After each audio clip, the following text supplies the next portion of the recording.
श्रीमद् भगवद गीता के पास आपके हर प्रश्न का उत्तर है। चाहे आपकी कोई भी परेशानी हो, कोई भी इच्छा हो, श्रीमद् भगवद गीता आपके हर प्रश्न का उत्तर देती है, आपकी हर समस्या का हल देती है। चाहे वो परेशानी आपके मन की हो या धन की हो या आपके शरीर की हो या आपके रिश्तों की हो, आपको अपनी हर समस्या का उत्तर श्रीमद् भगवद गीता में जरूर मिलेगा। आज हम उसी श्रीमद् भगवद गीता के ऐसे 11 अनमोल उपदेश आपको बताएंगे जो आपकी पूरी जिंदगी बदल देंगे। बस आप इन बातों को वीडियो के अंत तक ध्यान से सुनिए। जो भी व्यक्ति इस वीडियो को अंत तक सुनेगा, उसे अपनी जिंदगी, उसे अपनी हर परेशानी का हल अवश्य मिलेगा। उसे अपनी जिंदगी में जो कुछ भी चाहिए वो उसे जरूर मिलेगा। श्रीमद् भगवद गीता का सबसे पहला उपदेश यही है कि कोई अगर आपका अपना है या कोई आपसे बड़ा है तो उसका अपने प्रति गलत व्यवहार कभी भी सहन नहीं करना चाहिए। ये गीता का उपदेश हमारी जिंदगी से भी जुड़ा है। हम भी अपने मन की अधिकतर तकलीफों को ये सोचकर जिंदगी भर सहते रहते हैं कि ये तो मेरा अपना है, ये तो मेरा बड़ा है, इसको हम कैसे कुछ कह सकते हैं। हम अगर नहीं सहेंगे, कुछ कह देंगे तो हमारे रिश्ते ही खराब हो जाएंगे, हमारे रिश्ते ही समाप्त हो जाएंगे। पर सोचने की बात यह है कि उस व्यक्ति को आप अपना कैसे मान सकते हैं जो आपकी तकलीफों की वजह हो। अपना तो वो होता है जो हमारी तकलीफों को दूर कर दे। तो गीता का ये उपदेश है कि किसी को भी अपना फायदा मत उठाने दो, किसी को भी खुद पर जुल्म मत करने दो, क्योंकि आप जितना सहेंगे लोग आपको उतना सहने के लिए और मजबूर करेंगे। गीता का पहला अध्याय जिसका नाम अर्जुन विषाद योग और दूसरा अध्याय जिसका नाम सांख्य योग है, उसके आरंभ में अर्जुन ने श्री कृष्ण के आगे अपना दुख प्रकट किया है कि हे केशव, मैं कौरवों से कैसे युद्ध कर सकता हूं? ये सब तो मेरे अपने ही हैं। मैं कैसे भीष्म पितामह और द्रोणाचार्य से युद्ध करूंगा, क्योंकि वो दोनों मेरे पूजनीय हैं। इसलिए इन गुरुजनों को मारने से तो अच्छा है मैं भिक्षा के अन्न को खाकर अपने जीवन का गुजारा करूं। और जिन कौरवों से मैं युद्ध करने जा रहा हूं वो सब धृतराष्ट्र के पुत्र मेरे भाई ही हैं, मेरे अपने ही हैं। इन सबको मारने से अच्छा है कि मैं सन्यासी बन जाऊं। तो श्री कृष्ण ने अर्जुन से कहा कि यहां कौन अपना है और कौन पराया है। जो अधर्म करता है उसके साथ युद्ध करना तुझे मोक्ष और मुक्ति देगा। तू अपने इस मन के मोह को त्याग दे, नहीं तो सारा जग तेरी निंदा ही करेगा, तुझे डरपोक कहेगा। बात अपने पराये की नहीं है, बात धर्म और अधर्म की है, बात सही और गलत की है।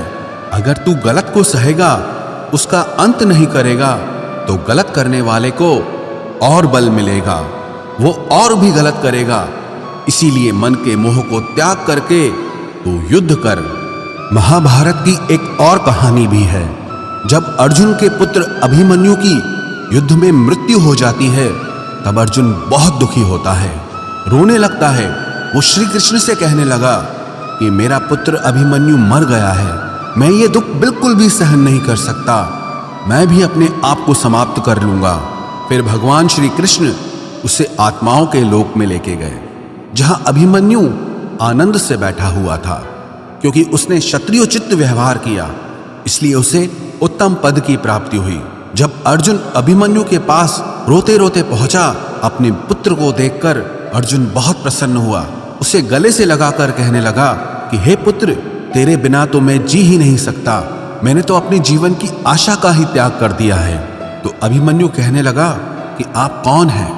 अर्जुन बोला, मैं तेरा पिता हूं, तू मेरा पुत्र है अभिमन्यु। तो अभिमन्यु कहने लगा कि कौन पिता कौन पुत्र, मेरे हजारों जन्म हुए हैं, किसी जन्म में आप मेरे पिता बनते हैं और किसी जन्म में मैं आपका पिता बनता हूं। आत्मा का न कोई माता होता है न कोई पिता होता है। जब अर्जुन ने देखा कि मेरा पुत्र मुझे पहचान भी नहीं रहा तो उसका सारा मोह खत्म हो गया।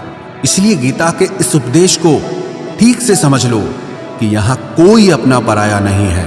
जो बुरे वक्त में तकलीफ के वक्त में हमारा साथ दे, सिर्फ वही हमारा अपना है, बाकी सब पराए हैं। गीता का दूसरा उपदेश यह है कि जो चला गया है कभी उसका दुख मत करो, और जो आने वाला है उसकी बिल्कुल भी चिंता मत करो। जब महाभारत का युद्ध चल रहा था तब अर्जुन ने श्री कृष्ण से कहा कि अगर यह युद्ध हुआ तो करोड़ों लोग मारे जाएंगे। जो सैनिक और योद्धा इस युद्ध में मारे जाएंगे उनकी स्त्रियों का क्या होगा, समाज कैसे आगे बढ़ेगा। और भी बहुत सी बातें अर्जुन ने विस्तार से कही हैं। तो भगवान श्री कृष्ण ने कहा, अशोच्यानन्वशोचस्त्वं प्रज्ञावादांश्च भाषसे गतासून अगतासूंश्च नानुशोचन्ति पंडिताः। श्री कृष्ण बोले, हे अर्जुन, तू बड़ी बड़ी ज्ञानियों जैसी बातें करता है, लेकिन जो सच में ज्ञानी होता है, वो जो लोग मर चुके हैं, जा चुके हैं या एक दिन जाने वाले हैं, उनकी चिंता नहीं करता है, उनका दुख नहीं करता है। तेरे हाथ में कुछ भी नहीं है, तू चाहकर भी कुछ कंट्रोल नहीं कर सकता। जीवन और मरण ये तो प्रकृति की नियति है। इसीलिए जो ज्ञानी होता है वो किसी के मरने पर भी रोता नहीं है। ज्ञानी जन ना ही बीते हुए कल का शोक करते हैं और ना ही आने वाले कल की चिंता करते हैं। इसीलिए जो होने वाला है वो होकर ही रहता है, और जो नहीं होने वाला है वो कभी नहीं होगा। ऐसा निश्चय जिसको समझ में आ जाता है, जिसकी बुद्धि में आ जाता है, उसे कभी कोई चिंता नहीं सताती, कोई दुख नहीं सताता। हमारे सारे दुखों का कारण ही यही है। या तो हम जो वक्त गुजर चुका है उसे सोच सोचकर परेशान होते रहते हैं, या भविष्य की चिंता कर करके खुद को बीमार कर देते हैं, नष्ट कर देते हैं। गीता का ज्ञान हमें यही सिखाता है कि ना तो हम बीता हुआ कल बदल सकते हैं और ना ही आने वाले कल पर कंट्रोल कर सकते हैं। हमारे हाथ में सिर्फ वर्तमान है, सिर्फ आज का ही पल है। हमारा 98% तनाव और चिंताएं भूतकाल और भविष्यकाल के बारे में सोचते रहने से होता है। हम हमेशा उसी में ही जीते रहते हैं, मगर वर्तमान में कभी नहीं जीते, इस पल को कभी नहीं जीते। जब आप वर्तमान का पूरा आनंद लेना सीख जाओगे, तभी आपकी जिंदगी से तनाव कम होगा, चिंताएं खत्म होगी। वर्तमान में जीना एक बहुत बड़ी उपलब्धि है। हमारे हाथ में भी सिर्फ आज का ही पल है। हमें जो भी करना है आज ही करना है।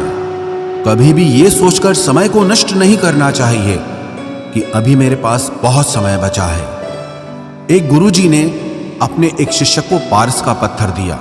उनका वो शिष्य बहुत आलसी था, हर काम को कल पे टाल देता था। तो गुरुजी ने उसे कहा कि मैं तुझे ये पारस पत्थर दे रहा हूं। इस पारस पत्थर से जब तू लोहे को स्पर्श कराएगा तो वो लोहा स्वर्ण बन जाएगा, सोना बन जाएगा। और ये पारस पत्थर मैं तुझे 1 महीने के लिए दे रहा हूं। जब 1 महीना समाप्त हो जाएगा तब मैं तुझसे ये पत्थर वापस ले लूंगा। तब तक तू इस पत्थर को अपने पास ही रख। गुरुजी का वो शिष्य बाजार में लोहा खरीदने के लिए गया। जब बाजार में वो लोहा खरीदने पहुंचा तो उसे लोहे का वो रेट बहुत महंगा लगा। उसने कहा थोड़े दिन रुक के ले लूंगा, जब लोहे का रेट कम हो जाएगा। पर उसकी बुद्धि में ये बिल्कुल नहीं आया कि इस लोहे को मैं सोना बनाकर बहुत अधिक धन बना सकता हूं। लेकिन उसके मन की सुस्ती, उसके मन का आलस्य, उसकी वजह से उसने उस काम को कल पे टाल दिया। ऐसे ही करते करते पूरा महीना समाप्त हो गया। फिर गुरुजी उस शिष्य के पास आ पहुंचे कि बताओ तुमने कितना सोना बनाया। शिष्य बोला कि मैंने तो अभी सोना बनाना शुरू भी नहीं किया। तो गुरुजी ने कहा मुझे मेरा वो पारस पत्थर वापस चाहिए। शिष्य बोला कि नहीं, मुझे थोड़ा वक्त दीजिए, मैं थोड़ा सोना बनाना चाहता हूं। गुरुजी ने कहा कि ये पारस पत्थर पूरा 1 महीना तेरे पास था, पर तू कुछ नहीं कर पाया, लेकिन अब समय समाप्त हो चुका है। ऐसे ही ये हमारा जीवन है, हमारी जिंदगी है, और ये समय ही पारस पत्थर है। हम समय के एक एक पल से अपने जीवन को सोना बना सकते हैं, लेकिन हमें ये लगता है कि हमारे पास बहुत समय बचा है, एक दिन जिंदगी को जी लेंगे, एक दिन जिंदगी में खुश हो जाएंगे, लेकिन वो दिन कभी नहीं आता और हम जिंदगी भर भागते रहते हैं, चिंता करते रहते हैं, दुखी होते रहते हैं, लेकिन जिंदगी को जीना, खुश रहना हम भूल जाते हैं। इसलिए गीता का ज्ञान हमें यह सिखाता है कि आप आज में जीना सीखो, इस पल में जीना सीखो। गीता का तीसरा उपदेश यह है कि मौत से डरना बिल्कुल व्यर्थ है। श्री कृष्ण ने गीता में कहा है कि यह संसार मृत्यु लोक है। जिसका भी जन्म हुआ है वो एक दिन जरूर मर जाएगा। जिसका आरंभ हुआ है उसका अंत अवश्य होगा। हम इसे रोक नहीं सकते। जैसे हम रोज कपड़े बदलते हैं, वैसे ही हमारी आत्मा नया शरीर धारण करती है। मृत्यु सिर्फ इस जीवन का एक नया आरंभ है, इस जीवन का अंत नहीं है। आत्मा कभी नहीं मर सकती और ना ही उसे कोई मार सकता है, लेकिन मौत का डर मनुष्य को सबसे ज्यादा लगा रहता है। मौत का दुख भी इंसान को सबसे ज्यादा होता है। एक पेड़ में दो पक्षियों का जोड़ा रहता था। उन दोनों को एक दूसरे से बहुत प्रेम था। उन्होंने साथ जीने मरने की कस्में खाई थी। एक दिन वहां एक शिकारी आया और उसने एक तीर चलाकर वहां पेड़ पर बैठे मादा पक्षी को मार दिया। तो वो अकेला नर पक्षी रोने लगा कि मैं तुम्हारे बिना कैसे जी पाऊंगा। तुम्हारी जगह मेरी मृत्यु आ जाती, मेरा जीवन तुमको मिल जाता। वो रो रो के बहुत विलाप करने लगा। इतने में ही उस शिकारी ने दूसरा तीर चलाया और उस नर पक्षी को भी मार दिया। वास्तविकता में ये कहानी हमारी ही है। हम भी रोते रहते हैं जब कोई मरता है तो, लेकिन हमें ये नहीं पता कि एक न एक दिन हमारा भी जीवन समाप्त हो जाएगा। हम भी उसी मृत्यु के पेड़ पे ही बैठे हैं, लेकिन शरीर का मिटना हमारा अंत नहीं है। श्री कृष्ण ने अर्जुन से कहा कि हे अर्जुन, तेरे और मेरे अनंत जन्म हुए हैं। तुझे कुछ भी याद नहीं है, लेकिन मुझे सब याद है। जो व्यक्ति इस सत्य को समझ ले कि मैं यहां इस संसार में कुछ समय के लिए आया हूं, उसकी जिंदगी के सारे झगड़े, सारे दुख, सारी चिंताएं ही समाप्त हो जाएंगी। जब इस संसार से जाना ही है तो दुख किस बात का। पहले के जमाने में साधु महात्मा लोग पैदल यात्रा करते थे। यात्रा करते करते वो एक नगर में पहुंचे। वो महात्मा बहुत थक चुके थे। उस नगर में उन्होंने एक महल देखा और उन्होंने उस महल में जाकर विश्राम करने का सोचा और वो महल में जाकर सो गए। जब उस महल में वहां का राजा पहुंचा तो अपने पलंग पर उस महात्मा को सोता देखकर बहुत हैरान हो गया। राजा उस महात्मा से पूछने लगा कि तुम मेरे महल में कैसे घुस आए और मेरे बिस्तर पर सो रहे हो। महात्मा कहने लगा, ये तुम्हारा महल है? मुझे तो लगा ये धर्मशाला है। तो राजा ने कहा, आपको मेरा महल धर्मशाला कैसे लगा? तो महात्मा ने राजा से प्रश्न किया कि तुमसे पहले इस महल में कौन रहता था? तो वो राजा बोला कि मुझसे पहले मेरे पिता यहाँ पर रहते थे और उससे पहले मेरे दादाजी यहाँ पर रहते थे। तो महात्मा ने फिर प्रश्न किया कि क्या तुम इस महल में हमेशा रहोगे या तुम्हारे बाद कोई और रहेगा? तो राजा कहने लगा कि मेरे बाद मेरा पुत्र इस महल में रहेगा। तो महात्मा राजा से कहने लगे कि जिस जगह पर रहने वाले बार बार बदल जाते हों उसे घर कैसे कह सकते हो? वो तो धर्मशाला ही है। इसीलिए तेरे महल को धर्मशाला समझकर मैं इसमें रात बिताने के लिए आ गया। धर्मशाला जान जग को, जीव सब मेहमान है। मोह किससे मत करो, सब स्वप्न का सामान है। यदि हम भी इस बात को समझ लें कि हम यहाँ कुछ समय के लिए आए हैं, आनंद करने के लिए आए हैं, खुश रहने के लिए आए हैं, तो हमारे सारे दुख ही समाप्त हो जाएं। जब हम अपना मोह यहाँ जमा लेते हैं, अपना दावा यहाँ जमा लेते हैं कि ये मेरा है, इसे मैं छोड़ नहीं सकता, इसके बिना मैं जी नहीं सकता, तो हमारा जीवन दुखों से भर जाता है। इसलिए जीवन में मृत्यु का भय त्याग करके जीवन का प्रतिपल आनंद लेना चाहिए। गीता का चौथा उपदेश, मन और विचारों को कंट्रोल किए बिना जीवन में कभी शांति और सुकून मिलने वाला ही नहीं है। अर्जुन ने श्री कृष्ण से कहा कि मेरा मन सही गलत सब कुछ जानता है, फिर भी मेरे विचार और मेरा मन मुझसे कंट्रोल नहीं होता। मैं जो करना चाहता हूं वो कर नहीं पाता हूं। और जो नहीं करना चाहता हूं वो मेरा मन मुझसे जबरदस्ती करवाता है। इसीलिए मैं बेचैन हो गया हूं, मुझे शांति प्राप्त नहीं हो रही। तो श्री कृष्ण ने अर्जुन से कहा, उसके लिए तुझे अपने मन और विचारों से डिटैच होकर अपने मन और विचारों को सही दिशा में ले जाने की प्रैक्टिस करनी होगी, अभ्यास करना होगा। और ये एक दिन का काम नहीं है। जब तक तू अपने मन और विचारों की गुलामी का त्याग नहीं करता, तब तक तुझे जीवन में कभी शांति नहीं मिलेगी। एक राजा था, वो बहुत बेचैन और परेशान रहता था। एक दिन वो अपने गुरुजी के पास गया और उनसे कहने लगा कि मेरा मन बहुत बेचैन है, मैं बहुत परेशान हूँ, मैंने पूरे संसार को जीत लिया है, सब कुछ है मेरे पास, पर मैं खुश नहीं हूँ, मेरे मन में सुकून नहीं है, शांति नहीं है। तो गुरुजी ने राजा से कहा कि तुम्हारे नगर में अगर कोई ऐसा व्यक्ति है जिसने सुकून को प्राप्त कर लिया है, शांति को प्राप्त कर लिया है, तुम उसका एक बार कुर्ता पहन लो तो तुम्हारे जीवन में भी शांति आ जाएगी। राजा बहुत प्रसन्न हो गया कि ये तो बहुत आसान काम है। वो अपने राजमहल में आया और राजसभा में वो सबसे कहने लगा कि आप लोगों में से जो भी शांत हो चुका हो, जिसे सुकून मिल गया हो, वो अपना कुर्ता मुझे दे दे। वो बदले में जितना भी धन मांगेगा मैं उसे दे दूंगा। सब लोग एक दूसरे का मुंह देखने लगे।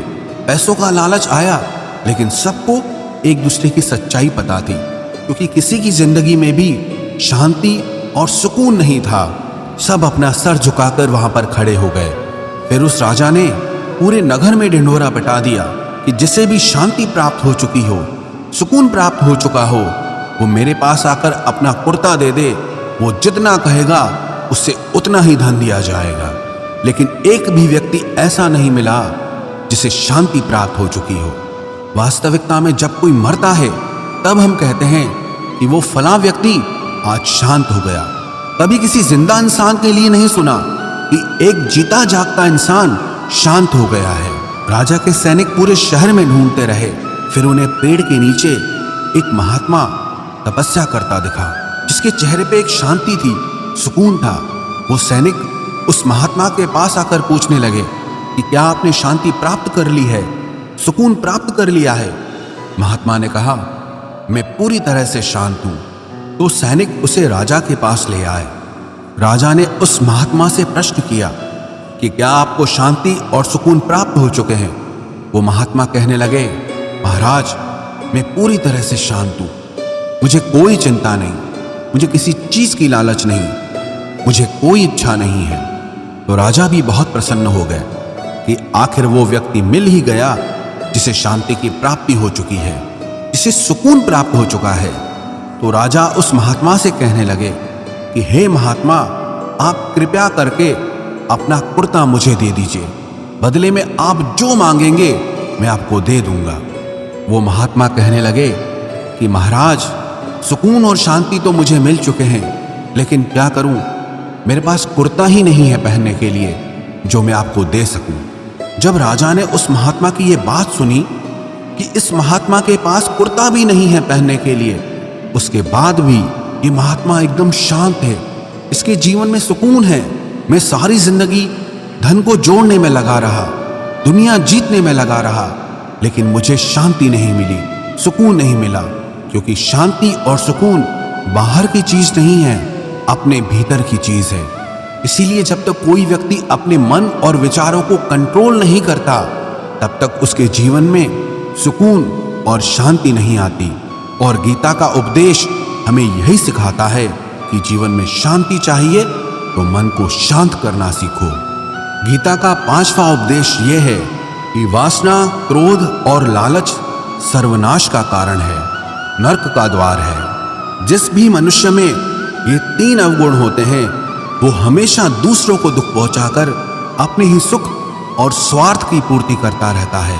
किसी भी चीज की हद से ज्यादा वासना करना और क्रोधी स्वभाव होना और मन में लालच होना उसके जीवन के सुख को समाप्त कर देते हैं, उसके सारे रिश्तों में जहर भर देते हैं। इन्हें नरक का द्वार इसीलिए कहा गया है क्योंकि जिस इंसान में अत्यधिक क्रोध है, लालच है, वासना है, उसका पूरा जीवन जहर से भर जाता है, उसको मरने के बाद नहीं, जीते जी यहीं पर नरक का दर्शन होता है। गीता का छठा उपदेश यह है कि सब भगवान एक ही हैं, कोई छोटा बड़ा नहीं है। सब एक परब्रह्म परमात्मा के अलग अलग रूप और नाम हैं। श्री कृष्ण ने गीता के 10वें अध्याय विभूति योग में बताया है कि जितने भी जगत के देवी देवता हैं वो सब मेरी ही विभूति है। मैं ही शिव हूं, मैं ही इंद्र हूं, मैं ही यक्षराज कुबेर भी हूं, मैं ही अग्निदेव हूं, देवताओं के गुरु बृहस्पति भी मैं हूं, समुद्र भी मैं ही हूं, अक्षरों में ओम भी मैं ही हूं, काल का महाकाल भी मैं ही हूं, सारे जगत का नाश, उत्पत्ति और पालन करने वाला भी मैं ही हूं। श्री कृष्ण ने अर्जुन से कहा कि मेरी विभूतियों का कोई अंत नहीं है, इसलिए सब भगवान, सब नाम, सब देवता मेरे ही रूप हैं। इसीलिए तो किसी भी देव या ईश्वर में कभी भेद बुद्धि मत करना, कभी किसी को छोटा बड़ा मत समझना।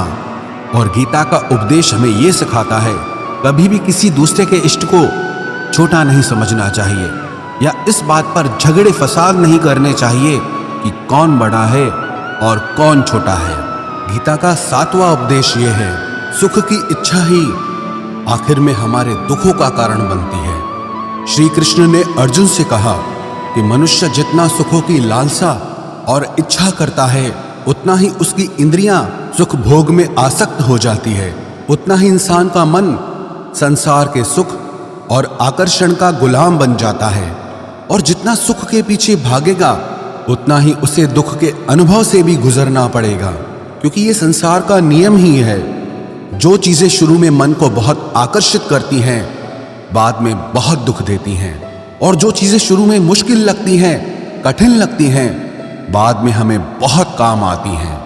गीता का 8वां उपदेश यह है, जो भी मनुष्य दुनिया के सारे सहारे छोड़कर सिर्फ भगवान को ही अपना सहारा मान लेता है, उसकी हर जरूरत वो ईश्वर पूरी करता है, उसकी हर प्रकार से रक्षा वो परमात्मा ही करता है।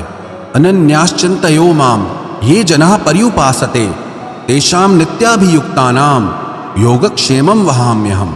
जो भी व्यक्ति मुझे ही अपना सहारा मानता है उसका योगक्षेम मैं वहन करता हूं। योगक्षेमं वहाम्यहम् अर्थात जो चीज नहीं मिली है उसकी प्राप्ति कराना उसका नाम योग है, और जो चीज जीवन में मिली हुई है उसकी रक्षा करना उसका नाम क्षेम है।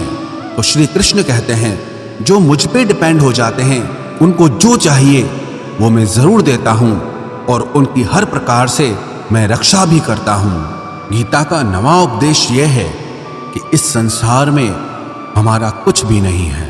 गीता सार में आपने कई बार सुना होगा कि तुम्हारा क्या गया जो तुम रोते हो, तुम क्या लाए थे जो तुमने खो दिया, तुमने क्या पैदा किया जो नष्ट हो गया, तुमने जो लिया यहीं से लिया, जो कुछ भी दिया यहीं पर दिया। जो आज तुम्हारा है कल किसी और का होगा, क्योंकि परिवर्तन इस संसार का नियम है। कल तक जिसके बिना आप जी नहीं सकते थे आज उनसे कोई रिश्ता ही नहीं है, बातचीत तक नहीं है। कहां गए वो जीवन भर के सारे रिश्ते, वो सारे मित्र जो साथ जीने मरने की बातें करते थे, आज पता भी नहीं कि वो लोग कहां चले गए। ये संसार परिवर्तनशील है, सब लोग यहां बदल जाते हैं, हर रिश्ता बदल जाता है, और तो और ये हमारा शरीर भी हर दिन बदल रहा है। बचपन से जवानी, जवानी से बुढ़ापा, और एक दिन ये शरीर हमारा साथ छोड़ देता है। तो किसके लिए रोना और किसकी चिंता करना। हम सारी जिंदगी चीजों को, रिश्तों को, जिंदगी को बनाने में, सजाने में, संवारने में लगे रहते हैं, लेकिन एक दिन सब कुछ बिखर जाता है। सारी जिंदगी जिस संपत्ति, जिन रिश्तों के लिए हम लड़ते रहते हैं, एक दिन सब कुछ छोड़ करके हमें इस दुनिया से जाना पड़ता है। गीता का 10वां उपदेश हमें यह सिखाता है कि किसी से भी हद से ज्यादा मोह कभी मत करना। श्री कृष्ण ने गीता का पूरा ज्ञान ही अर्जुन के मोह को नष्ट करने के लिए कहा है। ये मोह ही है जो इंसान को सबसे ज्यादा रुलाता है। मोह इतना बलवान है कि शेर जैसे इंसान को भी गीदड़ बना देता है। जो अर्जुन युद्ध में देवताओं से भी जीत गया, पर अपने रिश्तेदारों को युद्ध में देखकर उसका हाथ कांपने लगा। वो बोला, हे केशव, मेरे हाथ में धनुष पकड़ने की ताकत भी नहीं बची है, मेरे हाथ कांप रहे हैं, मैं युद्ध नहीं कर पाऊंगा। ये मोह इतना पेनफुल होता है जिसकी पीड़ा ना सह पाने के कारण कई लोग अपनी जिंदगी खत्म कर देते हैं, आत्महत्या तक कर लेते हैं कि उस व्यक्ति के बिना हम जी नहीं पाएंगे। जीवन में किसी से भी हद से ज्यादा मोह करोगे तो जीवन भर पीड़ा का ही सामना करना पड़ेगा।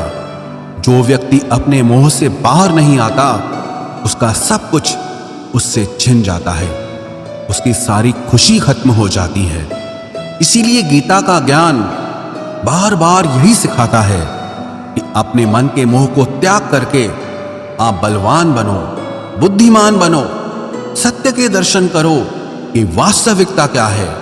क्योंकि हमारा मोह हमें हमेशा झूठ ही दिखाता है, झूठ पे ही विश्वास दिलाता है और दिल में झूठी उम्मीदें जगाता है। और ये ही हमारे दुखों का सबसे बड़ा कारण है। हम ही मोह कर लेते हैं, हम ही लोगों से उम्मीदें लगा बैठते हैं, पर वास्तविकता बिल्कुल अलग होती है। लोग वैसे नहीं होते जैसे हम मान लेते हैं, जैसा हम समझ लेते हैं, क्योंकि मोह के कारण हमें सच्चाई नहीं दिख पाती, लोगों का असली चेहरा नहीं दिख पाता। इसीलिए गीता का उपदेश हमें यह सिखाता है कि जीवन में अगर आनंद और प्रसन्नता से रहना है तो किसी में भी हद से ज्यादा मोह कभी मत करना। गीता का 11वां उपदेश ये है कि इस दुनिया में अगर आए हो तो दुख तो मिलेगा ही मिलेगा। दुख से कभी घबराना मत, दुख से कभी डरना मत। श्री कृष्ण ने गीता में कहा है कि ये संसार दुखालयम अशाश्वतम है, अर्थात ये संसार दुखों का घर है। जैसे औषधालय में औषधि मिलती है, पुस्तकालय में पुस्तकें मिलती है, चिकित्सालय में चिकित्सा होती है, वैसे इस संसार को भी श्री कृष्ण ने एक नाम दिया है, दुखालय, जहां पर दुख मिलता हो। दुख तो यहां हर किसी के जीवन में आता ही है, लेकिन अगर दुख आया है तो सुख भी आएगा। इसीलिए दुख से कभी डरना नहीं चाहिए, क्योंकि ये संसार दुखालय भी है और अशाश्वत भी है। अशाश्वत का मतलब ही यही होता है कि यहाँ परमानेंट कुछ भी नहीं है, यहाँ सब कुछ बदल जाता है। दुख सुख में बदल जाता है और सुख दुख में बदल जाता है। सम्मान अपमान में और अपमान सम्मान में बदल जाता है। खुशी दर्द में और दर्द खुशी में कभी भी बदल जाती है। जीत हार में और हार जीत में जहाँ कभी भी कुछ भी बदल सकता है। कुछ भी परमानेंट नहीं है, ना ही हम परमानेंट हैं, ना ही हमसे जुड़ी कोई चीज यहाँ पर परमानेंट है, क्योंकि ये संसार अशाश्वत है, शाश्वत नहीं है। यहाँ सब कुछ बदलने वाला है, यहाँ कुछ भी परमानेंट नहीं रहेगा। तो आपका दुख भी परमानेंट नहीं रहेगा, इसीलिए दुख से कभी भी डरना नहीं चाहिए। गीता का ये उपदेश हजारों साल पुराना है, लेकिन आज भी नए से नया है। पूरे विश्व में गीता को सबसे ज्यादा पढ़ा गया है और सबसे कम समझा गया है। श्रीमद् भगवद गीता के ये उपदेश अगर कोई व्यक्ति ठीक से समझ ले और उसे अपनी जिंदगी में उतार ले तो ये पक्की बात है, वो अपनी जिंदगी में जो चाहे वो हासिल कर सकता है। अपने जीवन की हर समस्या से वो एक पल में बाहर आ सकता है। श्रीमद् भगवद गीता के इस दिव्य उपदेश को हमें बार बार सुनना चाहिए, हर रोज सुनना चाहिए। जब भी जीवन में कोई चिंता या परेशानी आए तो एक बार इस उपदेश को जरूर सुन लेना और मन में ये विश्वास रखना कि गीता का ये उपदेश आपकी जिंदगी की हर परेशानी में आपको राह अवश्य दिखाएगा।